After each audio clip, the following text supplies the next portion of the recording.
স্বাগতম প্রিয় শ্রোতাগণ, আপনি শুনছেন আদি বুক সাফের অডিও বুক সিরিজ। আজ আমরা এক অনন্য যাত্রায় চলতে যাচ্ছি, একটি যাত্রা যা আত্মজীবনী, আধ্যাত্মিক অনুসন্ধান এবং অনুপ্রেরণায় ভরপুর। এটি কোনো সাধারণ বই নয়, এটি হলো অটোবিওগ্রাফি বা যোগী, যা লিখেছেন পরমহংস যোগী মহর্ষি পরমহংস যোগানন্দ। এই বইয়ে আমরা খুঁজে পাবেন যোগীর জীবনের সত্য কাহিনী, তার আধ্যাত্মিক অনুসন্ধান, শিক্ষাগুলি এবং যে পথটি তাকে আধ্যাত্মিকতার শীর্ষে পৌঁছে দিয়েছে। এটি আমাদের শেখায় কিভাবে আত্মার গভীরে প্রবেশ করতে হয়, কিভাবে চেতনার অগাধ শক্তিকে অনুধাবন করতে হয় এবং জীবনের বাস্তব অর্থ উপলব্ধি করতে হয়। সুতরাং আর দেরি না করে আসুন আমরা শুরু করি এই অসাধারণ যাত্রা, যেখানে প্রতিটি অধ্যায় আমাদের আধ্যাত্মিক উন্মেষের এক নতুন আলো দেখাবে। অধ্যায় 1, আমার জন্ম এবং শৈশব। আমার নাম পরমহংস যোগানন্দ। আমি জন্মগ্রহণ করেছি ভারতের পুষ্কর গ্রামে, একটি শান্তিপূর্ণ শহরে, যেখানে প্রকৃতি এবং আধ্যাত্মিক চেতনা মানুষের জীবনের অংশ। আমার জন্ম ছিল এক অদ্ভুত ও রহস্যময় পরিবেশে, যা আমাকে শৈশব থেকেই আধ্যাত্মিক জিজ্ঞাসায় উদ্দীপ্ত করেছিল। আমার পরিবার খুবই ধর্মপ্রাণ এবং শিক্ষিত ছিল। শৈশব থেকেই আমি ঈশ্বরের অস্তিত্ব, জীবন এবং আত্মার রহস্য নিয়ে প্রশ্ন করতে শুরু করি। ছোটবেলা থেকেই আমি লক্ষ্য করেছিলাম এই পৃথিবীর ভৌতিক আনন্দগুলো অস্থায়ী, কিন্তু মানুষের চেতনার গভীর শক্তি চিরস্থায়ী। আমার মা ছিলেন অত্যন্ত ধার্মিক এবং ভক্তিশীল নারী। তিনি প্রতিদিন আমাকে প্রার্থনা এবং ধ্যানের মাধ্যমে ঈশ্বরের স্মরণ করাতেন। আমার প্রথম স্বপ্ন ও দৃষ্টিভঙ্গি এই শিক্ষাগুলির মাধ্যমে গড়ে উঠেছিল। ছোটবেলা থেকেই আমি বিভিন্ন আধ্যাত্মিক অভিজ্ঞতা লাভ করতে শুরু করি। মাঝে মাঝে এমন দৃশ্য দেখা যেত যা অন্যরা বোঝেনি, কিন্তু আমার মনে বিশ্বাস জন্ম নিত যে জীবন শুধুমাত্র দেহের মধ্যে সীমাবদ্ধ নয়। প্রতিটি মানুষ, প্রতিটি প্রাণী এবং প্রতিটি ঘটনা এক গভীর আধ্যাত্মিক সত্যের অংশ। এই অধ্যায়ে আমি আমার শৈশবের গল্পগুলো শেয়ার করছি, যা আমাকে আধ্যাত্মিক অনুসন্ধানের পথে পরিচালিত করেছিল। প্রতিটি ছোট ঘটনা, প্রতিটি শিক্ষণীয় মুহূর্ত আমাকে আত্মার দিকে আরও গভীরভাবে এগোতে সাহায্য করেছে। আমাদের যাত্রা এখানেই শুরু। আসুন আমরা একসাথে পদক্ষেপ করি সেই জগতে, যেখানে আত্মার সত্য এবং অনন্ত শক্তির খোঁজ আমাদের অপেক্ষা করছে। অধ্যায় 2, প্রাথমিক শিক্ষা এবং আধ্যাত্মিক প্রভাব। আমার শৈশব কেবল প্রাকৃতিক সৌন্দর্য এবং পারিবারিক মমতার মধ্যে সীমাবদ্ধ ছিল না। আমি একদম প্রাথমিক বয়সেই শিক্ষা গ্রহণ শুরু করি। আমার শিক্ষকরা শুধু পাঠ্যপুস্তকের জ্ঞান দেননি, তারা আমাদের আধ্যাত্মিক এবং নৈতিক মূল্যবোধ শেখাতেন। একদিকে ছিল বইয়ের জ্ঞান আর অন্যদিকে আমার মা এবং আশেপাশের বয়োজ্যেষ্ঠদের শিক্ষণীয় আচার আচরণ। তারা আমাকে শিখিয়েছিলেন জীবনের প্রতিটি মুহূর্তকে একটি আধ্যাত্মিক অনুশীলনের মতো গ্রহণ করতে। ছোটবেলা থেকেই আমি দেখেছি আত্মা ও চেতনার শক্তি শিক্ষার চেয়ে কম গুরুত্বপূর্ণ নয়। শিক্ষার পাশাপাশি আমি আধ্যাত্মিক প্রভাবে ঘিরে থাকতাম। বাবা মার প্রার্থনা, গ্রামের মন্দিরে ভ্রমণ এবং আধ্যাত্মিক মহাপুরুষদের গল্প সবকিছুই আমাকে গভীরভাবে স্পর্শ করেছিল। বিশেষ করে আমি লক্ষ্য করতাম যারা সত্যিকারের ভক্ত এবং ধ্যানশীল, তাদের মধ্যে এক অভূতপূর্ব শান্তি এবং আনন্দ থাকে। ছোট বয়সে আমি অনুভব করতাম যে এই পৃথিবী কেবল ভৌতিক নয়। আমাদের চারপাশে এমন শক্তি আছে যা চোখে দেখা যায় না, কিন্তু মনে অনুভূত হয়। এই বয়সেই আমার মনে জন্ম নেয় প্রশ্ন, আমি কে? এই জীবন কি জন্য? এই অধ্যায়ে আমি শেয়ার করেছি আমার প্রাথমিক শিক্ষা ও আধ্যাত্মিক প্রভাবের গল্প। এগুলোই আমাকে আধ্যাত্মিক অনুসন্ধানের পথে পরিচালিত করেছিল, যা পরবর্তীতে আমার জীবনকে সম্পূর্ণভাবে রূপান্তরিত করেছিল। আমরা এই যাত্রা চালিয়ে যাব, যেখানে প্রতিটি অধ্যায় আমাদের আত্মার গভীর রহস্যের দিকে এগিয়ে নিয়ে যাবে। অধ্যায় 3, প্রথম আধ্যাত্মিক অভিজ্ঞতা। আমার শৈশবের সেই দিনগুলো আজও আমার মনে জীবন্ত। একদিন আমি একটি অদ্ভুত এবং রহস্যময় অনুভূতি পেলাম। আমি অনুভব করলাম আমার চারপাশের জগৎ কেবল দেহ, বস্তু বা দৃশ্যের মধ্যে সীমাবদ্ধ নয়। কিছু গভীর শক্তি আছে যা আমাদের চোখে দেখা যায় না, কিন্তু চেতনার মাধ্যমে অনুভূত হয়। ছোটবেলা থেকেই আমি ধ্যান এবং প্রার্থনায় আকৃষ্ট হই। কখনো কখনো আমি ঘরে একাকী বসে ধ্যান করতাম এবং এমন সময় মনে হতো আমি পৃথিবীর সবকিছুর সাথে একত্রিত। এই অনুভূতি আমাকে গভীরভাবে প্রভাবিত করেছিল। তখন বুঝতে পারলাম, আধ্যাত্মিক অভিজ্ঞতা কেবল মনের খেলা নয়, এটি জীবনকে নতুনভাবে উপলব্ধি করার একটি শক্তিশালী উপায়। এই প্রথম অভিজ্ঞতা আমাকে এমন একটি পথে পরিচালিত করেছিল যা পরবর্তীতে আমার জীবনের মূল ভিত্তি হয়ে দাঁড়ায়। আমি জানতাম, জীবনের প্রকৃত অর্থ খুঁজে পেতে হলে আমাকে নিজের চেতনার গভীরে প্রবেশ করতে হবে। অধ্যায় 4, গুরুদের প্রভাব এবং আধ্যাত্মিক শিক্ষা। আমার জীবনের প্রথম গুরু ছিলেন একজন আধ্যাত্মিক মহাপুরুষ, যিনি আমাকে জীবনের সত্য এবং আত্মার প্রকৃতি শেখাতেন। তিনি আমাকে শিখিয়েছিলেন, জীবন শুধুমাত্র বাহ্যিক জগতে সীমাবদ্ধ নয়, আত্মার শক্তি চিরন্তন এবং অমর। তিনি আমার মধ্যে ধ্যান এবং আধ্যাত্মিক অনুশীলনের প্রতি গভীর আগ্রহ জন্মান। প্রতিদিন তাঁর সঙ্গে কাটানো মুহূর্তগুলো আমার জন্য শিক্ষার উৎস হয়ে দাঁড়ায়। তাঁর শিক্ষায় আমি শিখলাম, জীবনের প্রতিটি পরিস্থিতি, সুখ বা দুঃখ, একটি আধ্যাত্মিক অভিজ্ঞতা। তিনি আমাকে বলতেন, যতক্ষণ তুমি নিজের চেতনার গভীরে প্রবেশ করবে না, ততক্ষণ তুমি জীবনের প্রকৃত আনন্দ অনুভব করতে পারবে না। সত্যিকারের শক্তি আসে আত্মার গভীর থেকে। এই শিক্ষা আমার জীবনের মন্ত্র হয়ে ওঠে। এই অধ্যায়ে আমি শেয়ার করেছি কিভাবে গুরুদের প্রভাব এবং শিক্ষা আমাকে আধ্যাত্মিক অনুসন্ধানের পথে পরিচালিত করেছিল। এগুলোই পরবর্তীতে আমার জীবনকে পূর্ণ অর্থে আলোকিত করে। অধ্যায় 5, আধ্যাত্মিক শিক্ষার গভীরতা। আমার আধ্যাত্মিক যাত্রা ধীরে ধীরে আরও গভীর হয়ে ওঠে। ছোটবেলা থেকেই যে আগ্রহ জন্মেছিল তা এখন পূর্ণ আকার নেয়। গুরু আমাকে শেখাতেন কেবল প্রার্থনা বা ধ্যান নয়, তিনি শেখাতেন কিভাবে জীবনের প্রতিটি মুহূর্তকে চেতনার আলোকে উপলব্ধি করতে হয়। আমি শিখেছিলাম, আধ্যাত্মিক শক্তি কেবল মনের খেলা নয়, এটি এমন একটি শক্তি যা আমাদের জীবনের সমস্ত দিককে পরিবর্তন করতে পারে। প্রতিটি দিন, প্রতিটি অভিজ্ঞতা, প্রতিটি মানুষ আমাদের জন্য এক শিক্ষার সুযোগ। আমি ধীরে ধীরে উপলব্ধি করি যে জীবনের আসল উদ্দেশ্য হল আত্মার বিকাশ এবং চেতনার জাগরণ। শিখেছি কিভাবে ধ্যান আমাদের চেতনার দরজা খুলতে সাহায্য করে। ধ্যান শুধু নিঃশ্বাসের নিয়ন্ত্রণ নয়, এটি হলো আত্মাকে অনুভব করার একটি শক্তিশালী মাধ্যম। অধ্যায় 6, আত্মা এবং বাস্তবতার খোঁজ। যত বেশি আমি আধ্যাত্মিক অনুশীলনে মনোনিবেশ করি, তত বেশি আমি বুঝতে পারি, এই পৃথিবী কেবল ভৌতিক নয়। প্রত্যেকটি বস্তু, প্রত্যেকটি প্রাণী, এমনকি প্রতিটি মুহূর্ত, সবকিছুই আধ্যাত্মিক সত্যের প্রতিফলন। আমার জীবনের এই পর্যায়ে আমি আত্মার প্রকৃতি এবং বাস্তবতার অর্থ নিয়ে গভীরভাবে চিন্তা করতে শুরু করি। শিখেছি, আত্মা চিরন্তন, অমর এবং সবার মধ্যে একইভাবে বিদ্যমান। আমরা যদি আমাদের চেতনার গভীরে প্রবেশ করি, তবে আমরা জীবনের আসল অর্থ উপলব্ধি করতে পারি। এই অধ্যায়ে আমি শেয়ার করেছি কিভাবে আত্মার প্রকৃতি, চেতনার গভীরতা এবং আধ্যাত্মিক সত্যের খোঁজ আমাকে জীবনের নতুন দিক দেখিয়েছে। এগুলোই আমার পরবর্তী অধ্যায়ের জন্য ভিত্তি তৈরি করেছে।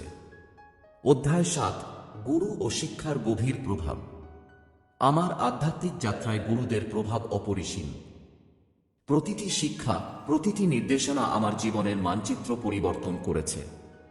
গুরু আমাকে শিখিয়েছিলেন কেবল ধ্যান বা প্রার্থনা নয়, তিনি শিখিয়েছিলেন কিভাবে জীবনের প্রতিটি মুহূর্তকে আত্মিক দৃষ্টিকোণ থেকে উপলব্ধি করতে হয়।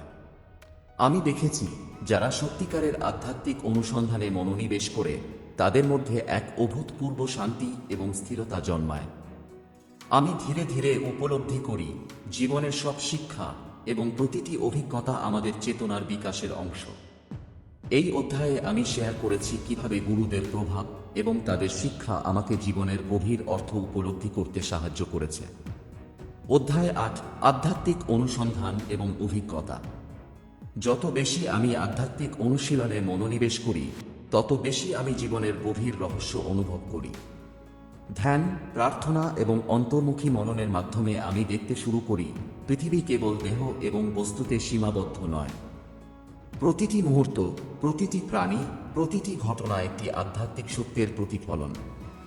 আমি শিখেছি কিভাবে চেতনার গভীরে প্রবেশ করে সত্যিকারের আনন্দ, শান্তি এবং আত্মিক শক্তি অর্জন করা যায়। এই অধ্যায়ে আমার অভিজ্ঞতা আমাকে দেখিয়েছে, আধ্যাত্মিক অনুসন্ধান কেবল ব্যক্তি নির্দিষ্ট নয়, এটি জীবনের প্রতিটি ক্ষেত্রে প্রযোগযোগ্য। প্রকৃত শান্তি এবং আনন্দ আসে তখন যখন আমরা আত্মার গভীরে প্রবেশ করি এবং জীবনের ভৌতিক সীমাবদ্ধতাকে ছাড়াই এক গভীর চেতনার সঙ্গে সংযুক্ত হই। অধ্যায় 9, যোগী মহাপুরুষদের সঙ্গে সাক্ষাৎ। আমার আধ্যাত্মিক যাত্রায় সবচেয়ে অবিস্মরণীয় মুহূর্তগুলোর মধ্যে একটি হল বিভিন্ন যোগী ও আধ্যাত্মিক মহাপুরুষদের সঙ্গে সাক্ষাৎ। এই সাক্ষাৎগুলি আমাকে জীবনের গভীর সত্য এবং চেতনার শক্তি উপলব্ধি করিয়েছে। প্রত্যেক মহাপুরুষের নিজস্ব আধ্যাত্মিক দৃষ্টিভঙ্গি ছিল, কিন্তু তাদের মধ্যে একটি অভিন্ন বিষয় লক্ষ্য করেছিলাম: আধ্যাত্মিক সত্যে গভীর বিশ্বাস এবং চেতনার শক্তি। তাদের কথায় এবং আচরণে এক অদ্ভুত স্থিরতা এবং আনন্দের ছাপ ছিল। এই অধ্যায়ে আমি শেয়ার করেছি কিভাবে এই মহাপুরুষদের সঙ্গে সাক্ষাৎ আমাকে আত্মার প্রকৃতি এবং জীবনের আসল উদ্দেশ্য আরও গভীরভাবে উপলব্ধি করতে সাহায্য করেছে। অধ্যায় 10, আধ্যাত্মিক অনুসন্ধান ও জীবনের পাঠ। আমার যাত্রার এই পর্যায়ে আমি উপলব্ধি করি, আধ্যাত্মিক অনুসন্ধান কখনো শেষ হয় না। প্রতিটি অভিজ্ঞতা, প্রতিটি অধ্যায় আমাদের চেতনার আরও গভীরে প্রবেশের সুযোগ দেয়।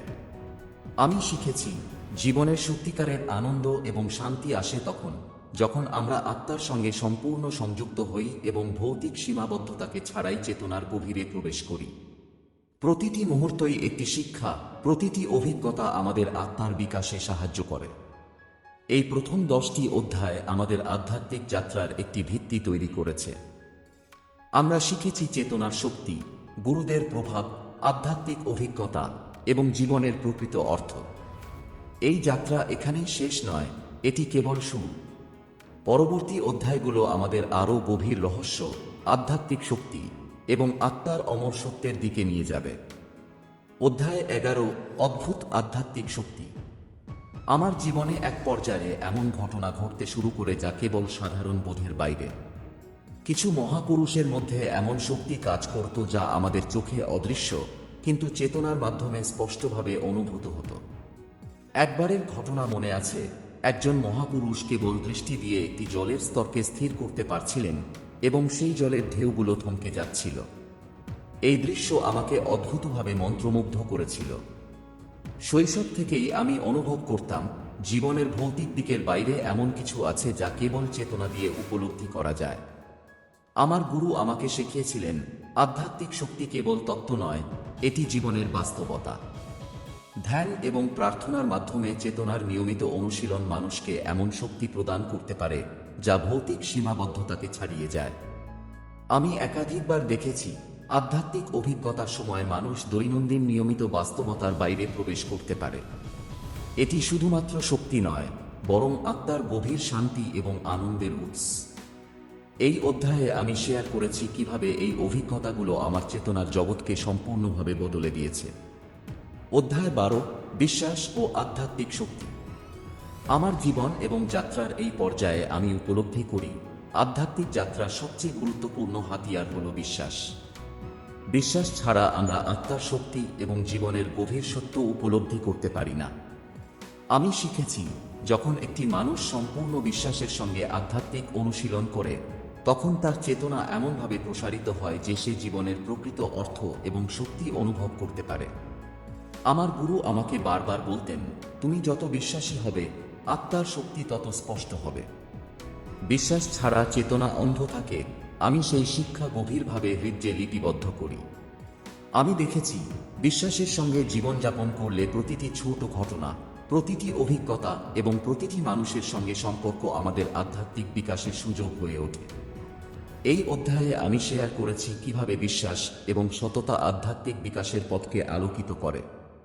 প্রতিটি আধ্যাত্মিক অভিজ্ঞতা তখনই পূর্ণ হয় যখন আমরা বিশ্বাসের শক্তিকে আমাদের চেতনার সঙ্গে একত্রিত করি। যখন চেতনা এবং বিশ্বাস একসাথে কাজ করে, তখন জীবন হয়ে ওঠে এক গভীর আনন্দ, শান্তি এবং আত্মিক সমৃদ্ধির উৎস। যদি আপনি এই আধ্যাত্মিক যাত্রা উপভোগ করছেন এবং আরও জানতে চান, তাহলে অবশ্যই সাবস্ক্রাইব করুন আদি বুকসাফ-কে, আর নতুন নতুন অধ্যায়ের জন্য নোটিফিকেশন অন রাখুন। আপনার সমর্থন আমাদের জন্য অনুপ্রেরণা। চলুন একসাথে এই জ্ঞানের যাত্রা এগিয়ে নিয়ে যাই। অধ্যায় 13, আধ্যাত্মিক বন্ধুত্ব ও সহযাত্রী। আমার জীবনের আধ্যাত্মিক যাত্রায় সবচেয়ে গুরুত্বপূর্ণ দিকগুলোর মধ্যে একটি হল আধ্যাত্মিক বন্ধুত্ব।